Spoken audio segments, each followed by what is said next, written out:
This video is going to go along with Unit 3, Lesson 15, where we are going to be finding a percent of a number.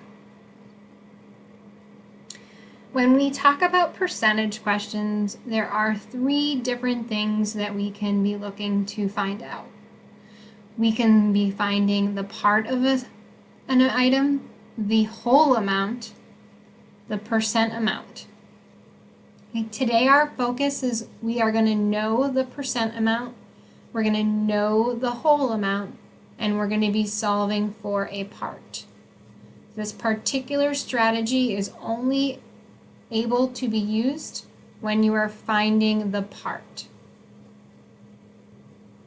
A school held several evening activities last month: a music concert, a basketball game, a drama play, and a literacy night. The amount of people at the music concert was 250, and we're going to try to figure out how many people came to each of the other activities. Part 1. The attendance at a basketball game was 30% of the attendance of the concert. So I'm going to rewrite this into a mathematical sentence, and what we are trying to find out is how many people are at the basketball game. We don't know that. We know that that is equal to, though, 30% of the number of people at the concert, which we do know is 250 people. In math, the word of is going to indicate that we are going to be multiplying numbers. So I'll rewrite this as a multiplication problem. However, I cannot multiply a percent amount by a whole number. So before I can do my multiplication, I'm going to rewrite this percent as a fraction. Percentages always have a denominator of 100. So 30% is 30 out of 100. In 250, it's a whole number, so its denominator is 1. To multiply these fractions, you're going to multiply the two numerator numbers, so 30 times 250, and 100 times 1, and we get our fraction, 7,500 over 100.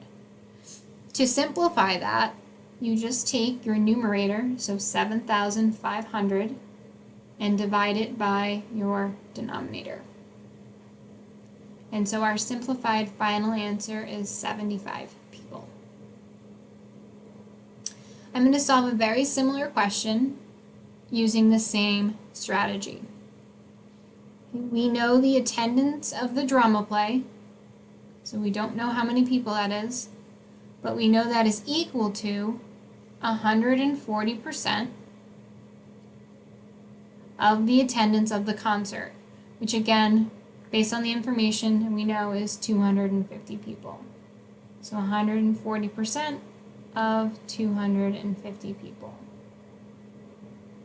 Again, the word of means to multiply, and we need to do something with our percent in order to be able to multiply it by a whole number. For this one, I'm going to convert my percent to a decimal. To convert 140% to a decimal, I'm going to move the decimal place 2 to the left. And so as a decimal, 140% is 1.4, which I can just input this into my calculator, 1.4 times 250, and I get my final answer of 350. Again, it's really important to understand that these strategies can only be used when you are identifying the part in the problem, not when you're finding a percent amount, and not when you're trying to find the total amount.